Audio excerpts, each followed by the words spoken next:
तो जैसे ही हम लोग ब्लैक फॉरेस्ट पहुंचेंगे, देखो यहाँ हमारे यहाँ जो ब्लैक फॉरेस्ट है वो जर्मनी में है। और जर्मनी का मतलब ये जो पर्वत है, इसी पर्वत का नाम क्या है? तो इसी पर्वत का नाम है ब्लैक फॉरेस्ट। क्या नाम है? तो इसी का नाम है साहब ब्लैक फॉरेस्ट। ब्लैक फॉरेस्ट ये है।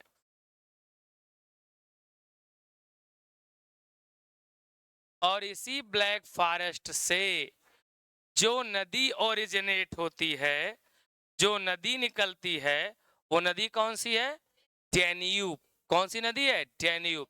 तो ब्लैक फॉरेस्ट से कौन सी नदी निकलती है? डैन्यूब।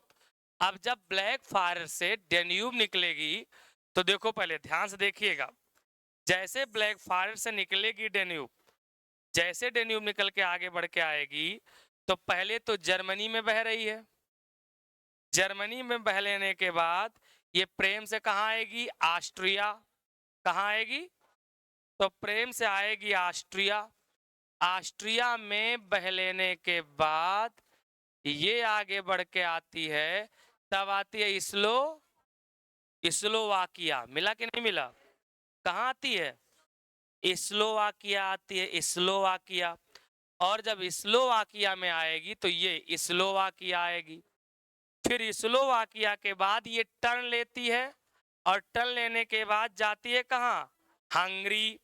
फिर हंगरी से आगे बढ़ के जाती है सर्बिया। कहाँ जाती है? सर्बिया। और फिर सर्बिया से टर्न लेती है पूरब की ओर। और जब पूरब की ओर टर्न लेती है तो बाउंड्री पे बहती है रोमानिया और बुल्गारिया के। किसे किसके? रोमानिया और बुल्गारिया के बाउंड्री पर बहती है। और फिर बाउंड्री पर बहने के बाद रोमानिया में जाती है, और फिर ऊपर की तरफ बढ़ करके जाती है एकदम यूक्रेन की सीमा से थोड़ा पहले तक। और उसके बाद फिर आके कहाँ गिर जाती है? तो उसके बाद आकर के गिर जाती है ब्लैक सी में। कहाँ गिर जाती है? उसके बाद आके गिरती है ये ब्लैक सी में। ये जो नदी हम लोगों ने बनाया है, इसी नदी का नाम क्या है? तो इसी नदी का नाम है डेन्यूब। क्या नाम है? तो इसी नदी का नाम है डेन्यूब। डेन्यूब कौन सी नदी है? तो ये जो नदी है, इसी नदी का नाम क्या है? तो इसी नदी का नाम है डेन्यूब। ये क्लियर हुआ कि नहीं क्लियर हुआ? कौन सी नदी हो गई? तो ये नदी हो गई साहब डेन्यूब। बात करें तो जो डेन्यूब की सहायक नदियां हैं, ट्रिब्यूटरी हैं, इस डेन्यूब की सहायक नदियों पर नजर डालोगे आप, तो आपको इसकी सहायक जो मिलने जा रही है, एक इसकी सहायक आपको मिलेगी, और वो मिलेगी, उसका नाम क्या है? इन। क्या नाम है? इन। इन ये हो गई इन। ये कौन है? इन है, इन। इन के बाद आपको मिलेगी ड्रावा।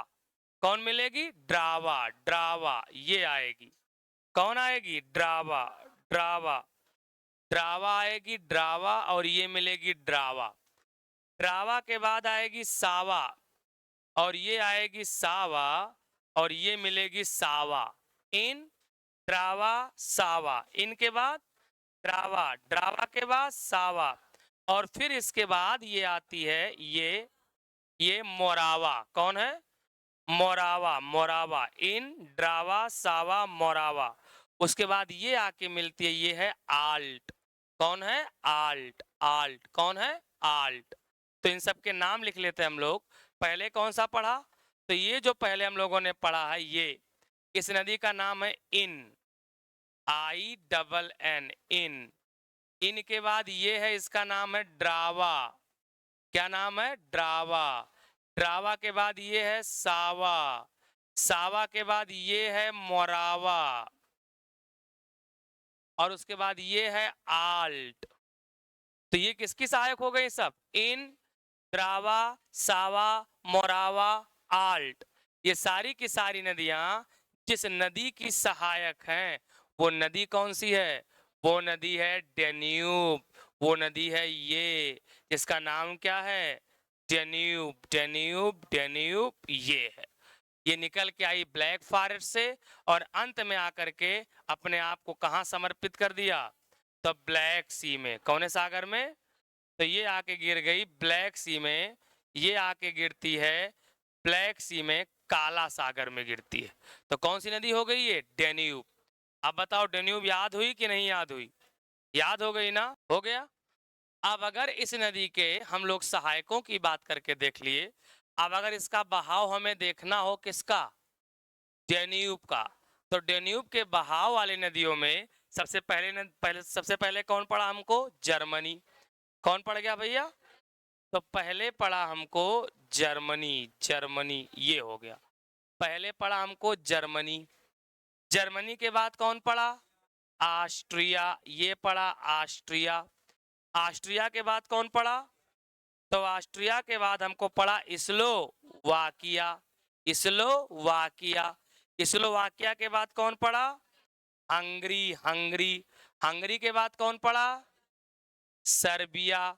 सर्बिया के बाद थोड़ा सा कौन? बुल्गारिया। और थोड़ा सा कौन? रोमानिया। बुल्गारिया में जाती नहीं है, केवल सीमा बनाती, जबकि रोमानिया में ये नदी जाती भी है।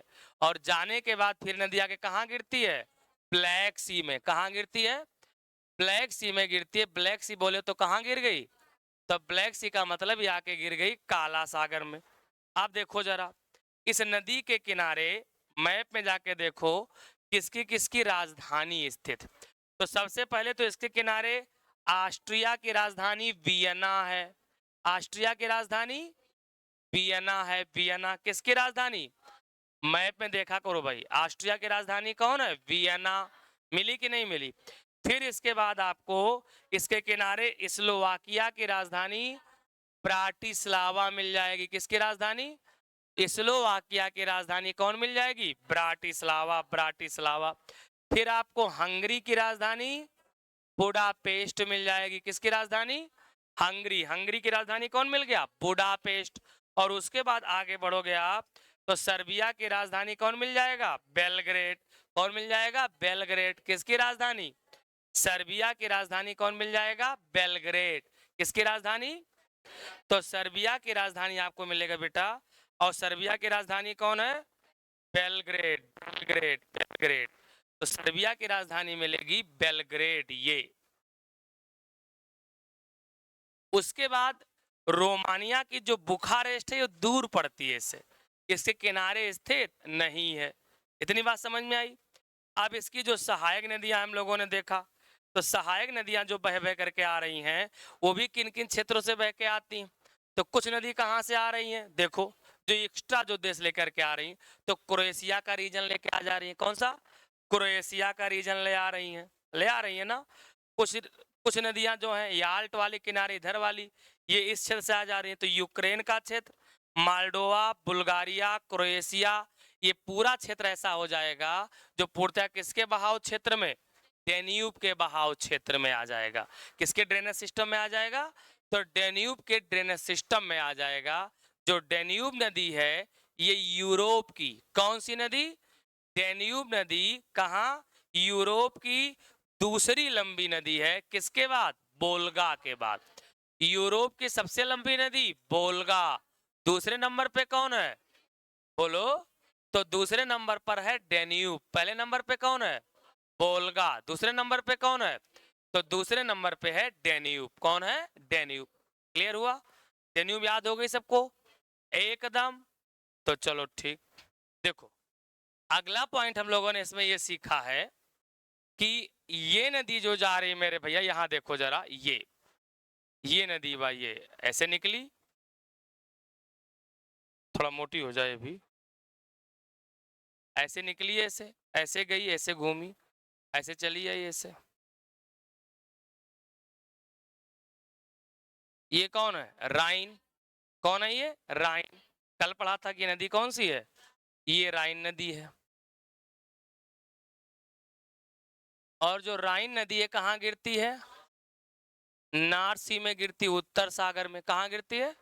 नॉर्थ सी में गिर रही है। नॉर्थ सी बोले तो उत्तर सागर में। कौन? राइन। कहाँ इम्पटी हो रही है? उत्तर सागर में गिरती। अब आप देखो, अब अगर क्या करें, इन दोनों को ऐसे जोड़ दें नहर बना करके, तो ऐसे में क्या होगा? ब्लैक सी से हम सीधा होकर के डेन्यूब से फिर इस नहर में उतर के राइन में चले गए, और फिर राइन से होकर कहाँ पहुंच गए? नॉर्थ सी। तो मतलब इतने नहर के बन जाने से ये दोनों सागर आपस में जुड़ गए ना, ब्लैक सी और कौन, नासी। इसलिए इस नहर को नाम दिया गया है राइन मेन डेन्यूब कैनाल। क्या नाम दिया गया है?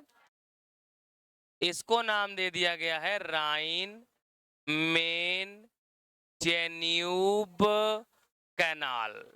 इसको नाम दिया गया है राइन मेन डेन्यूब कैनाल। क्या नाम दिया गया? राइन मेन डेन्यूब कैनाल। और जो राइन मेन डेन्यूब कैनाल बनाया गया, ये राइन मेन डेन्यूब कैनाल किस किस को आपस में जोड़ रही है? ब्लैक सी और किसको? नॉर्थ सी को। ब्लैक सी और नॉर्थ सी को जोड़ रही है आपस में। कौन कौन जोड़ रहा है? राइन मेन डेन्यूब कैनाल ब्लैक सी को और किसको? नॉर्थ। अब मान लो, एज्यूम करना थोड़ा सा मन में, अब मान लो कि आप सीधा चल करके आ रहे हैं, कहां से? तो आप सीधा बंबई सी पोर्ट से निकले। मन में आया सबके बॉम्बे सी पोर्ट? अब अगर बॉम्बे सी पोर्ट से आप निकल के आगे बढ़ते हुए आ रहे हैं, यहाँ उसको ऊपर करूंगा तो हट जाएगा सब, तो ऐसे एज्यूम करो कि आप बॉम्बे सी पोर्ट से निकले ऐसे, और बॉम्बे सी पोर्ट से निकल करके अरब सागर से होकर के आप सीधा पहुंचे अदन की खाड़ी। पहुंच गए सब लोग?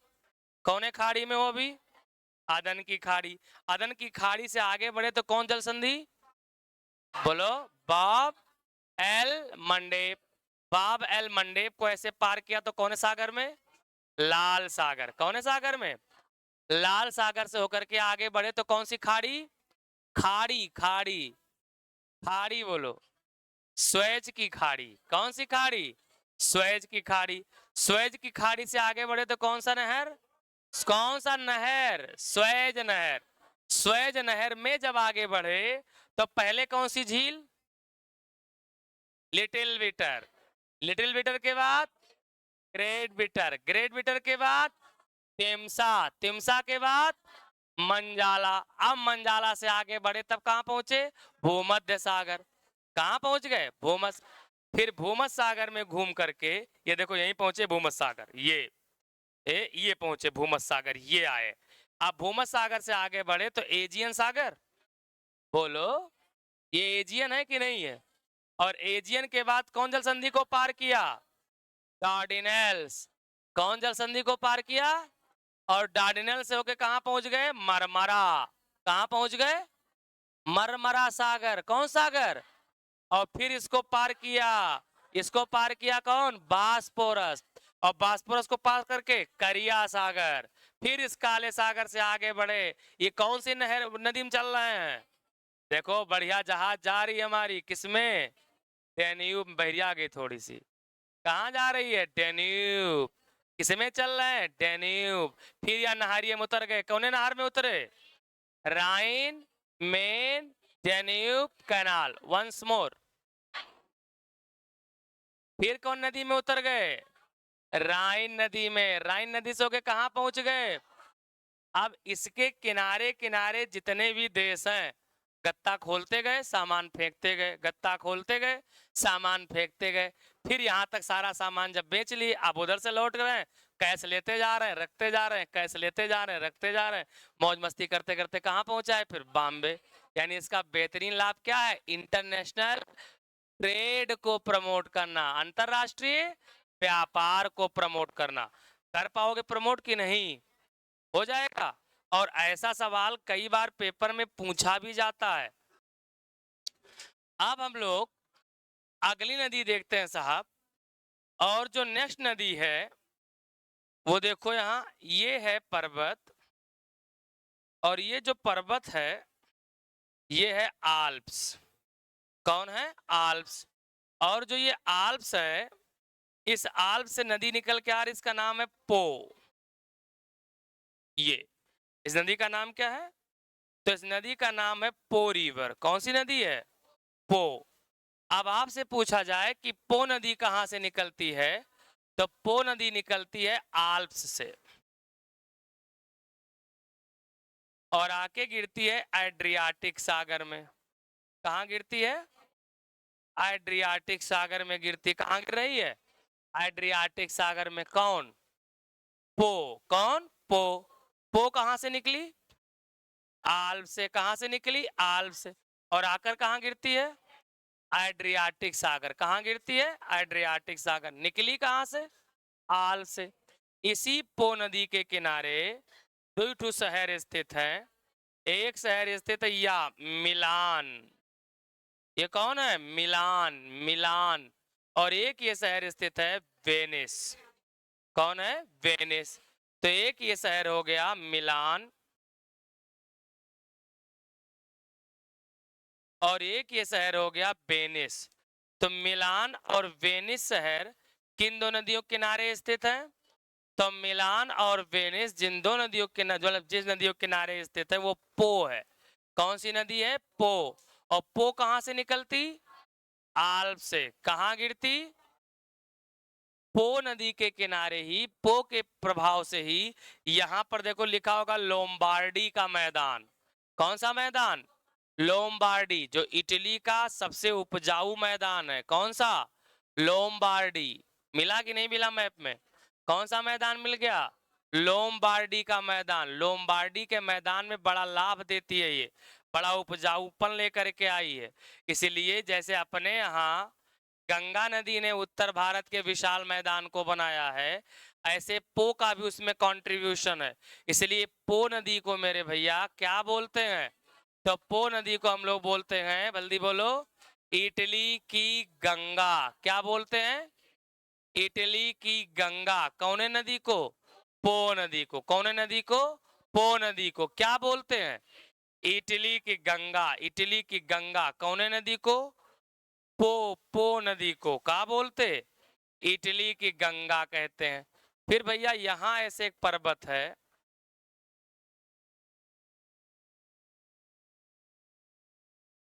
फिर यहां ऐसे एक पर्वत है, और ये जो पर्वत है भैया, इस पर्वत से ये जो नदी होके बहती है, ये इस नदी का नाम क्या है? तो इस नदी का नाम है टिबेर। कौन सी नदी है? तो इस नदी का नाम है टिबेर। समझ आ रहा है?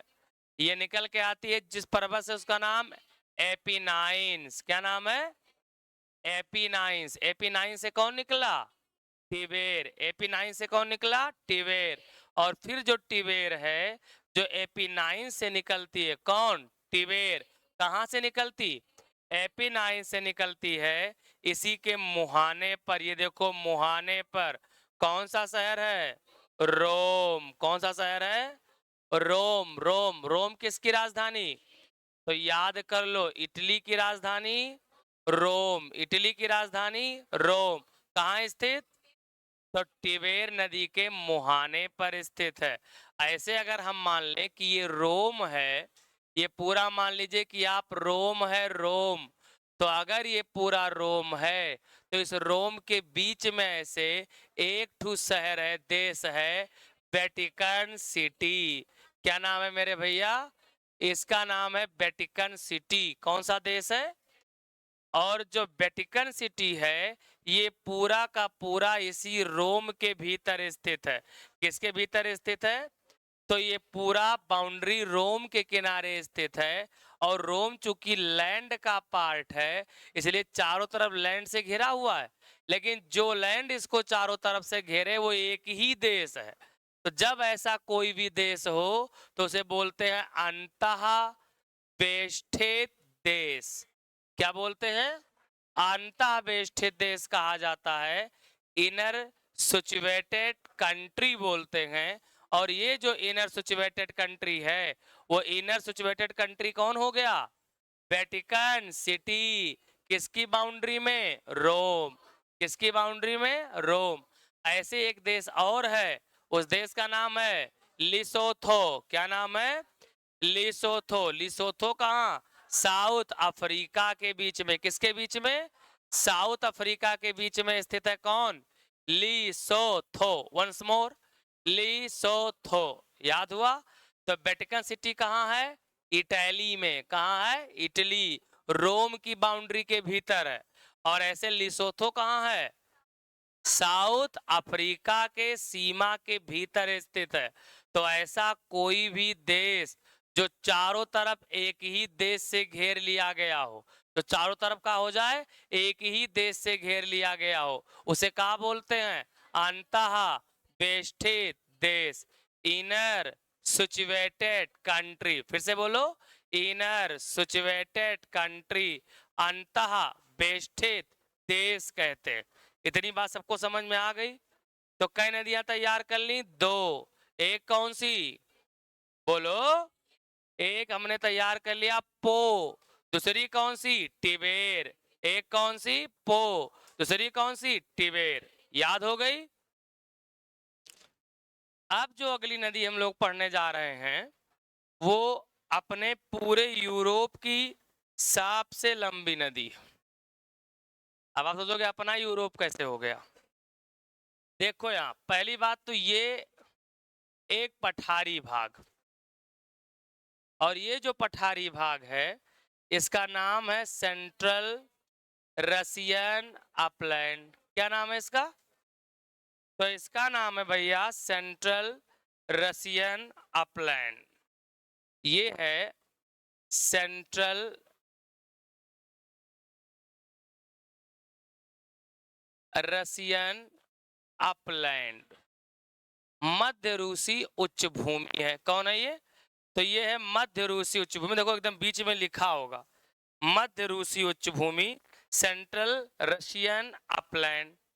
इस सेंट्रल रशियन अपलैंड से आगे बढ़ के जाओ, देखो तो यहां लिखा होगा वल्दाई की पहाड़ियां। क्या लिखा होगा? वल्दाई की पहाड़ियां लिखा होगा। कौन सी पहाड़ियां? तो ये लिखा होगा भैया वल्दाई की पहाड़ियां।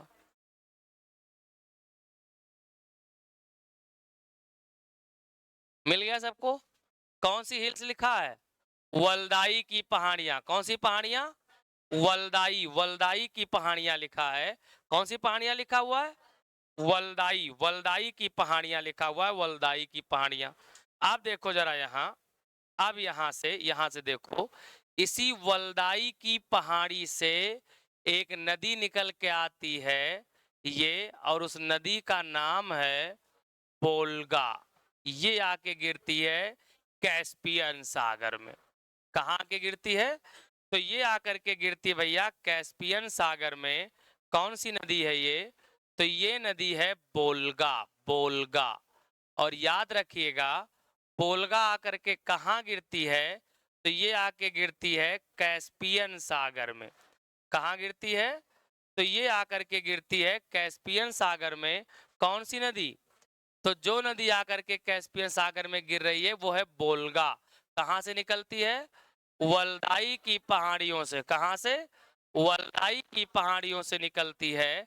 और कहाँ आकर के गिरती है? तो आके गिरती है कैस्पियन सागर में।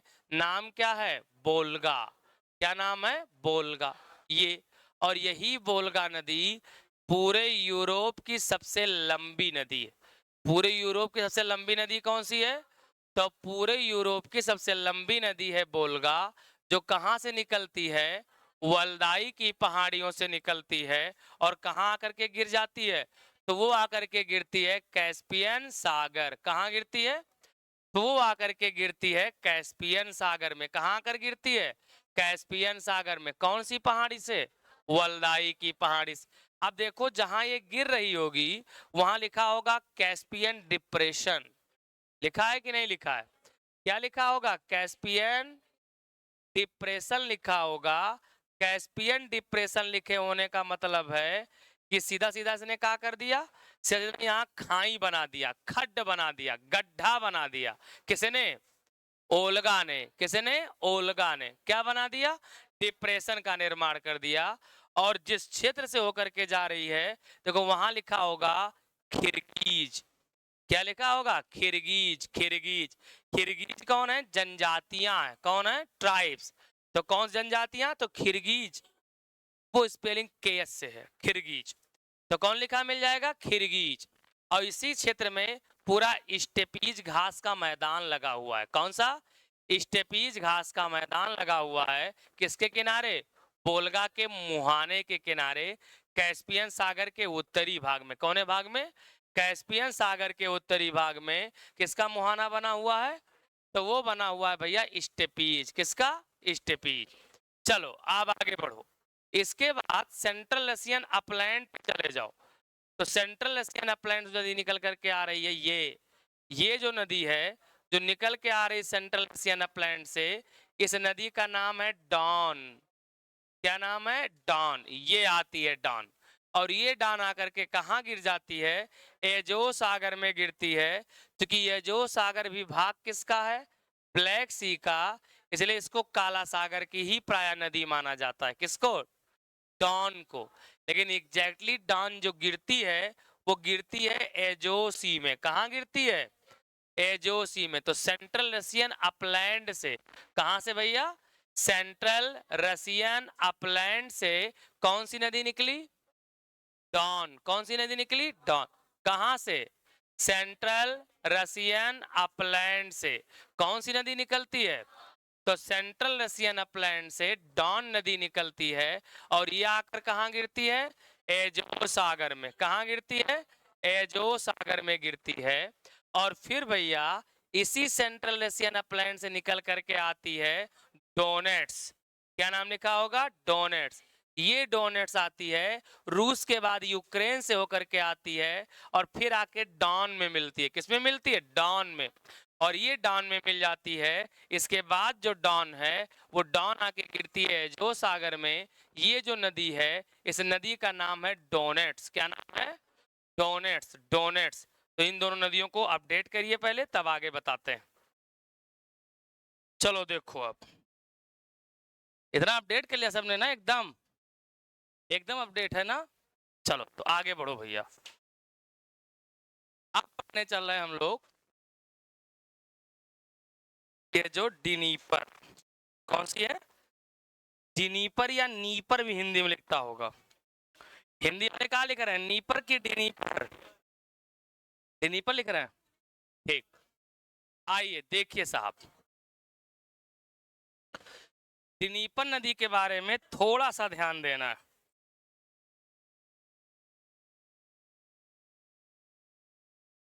तो जो नदी डिनीपर है, देखो जरा यहाँ, ये डिनीपर नदी देखो देखो इसी वल्दाई की पहाड़ियों से निकलती है। कहां से निकलती है भैया? वल्दाई की पहाड़ियों से निकलती। देखो ये निकल ली है। फिर इसके बाद कहां चली गई? बेलारूस। कहां चली गई? बेलारूस। बेलारूस के बाद यूक्रेन।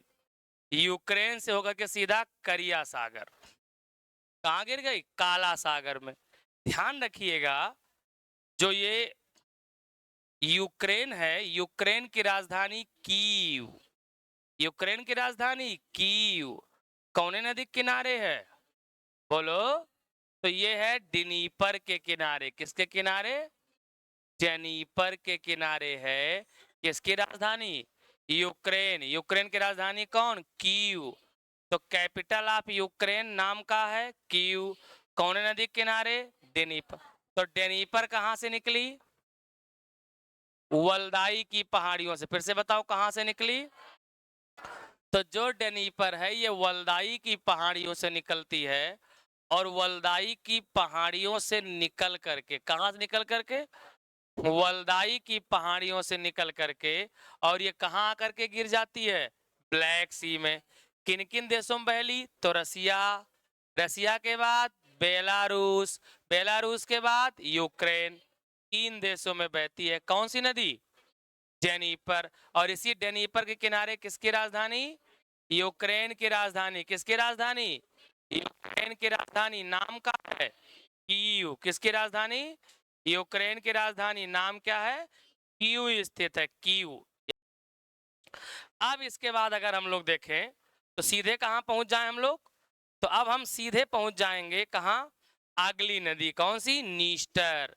कौन सी मेरे भैया? तो अगली नदी है नीस्टर। अब नीस्टर पे पहुंचेंगे। आइए जरा देखिए साहब, यहाँ नीस्टर पे जाने के लिए हमें क्या करना है? यहाँ पर है पर्वत, यहाँ, और इस पर्वत का नाम क्या है? कैंटाब्रियन माउंटेन। नहीं, कारपेंथियन, वेरी सॉरी।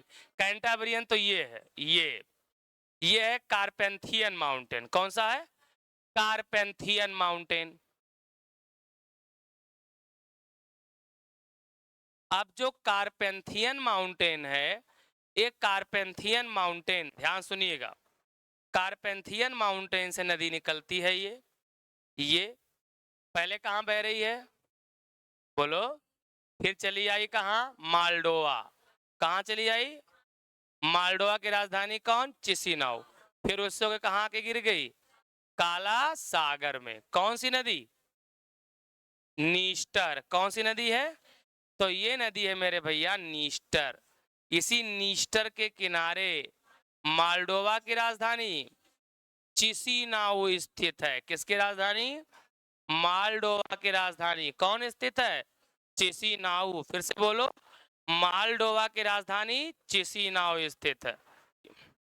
और एक और नदी जो हमको देखना है वो यूराल रिवर।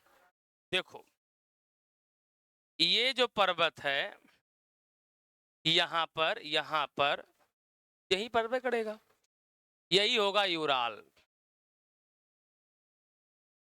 ये यूराल माउंटेन। और इसी यूराल माउंटेन से एक ठो नदी निकलती है ये, और ये नदी है यूराल। कौन सी नदी है, तो ये नदी है यूराल, यूराल ये।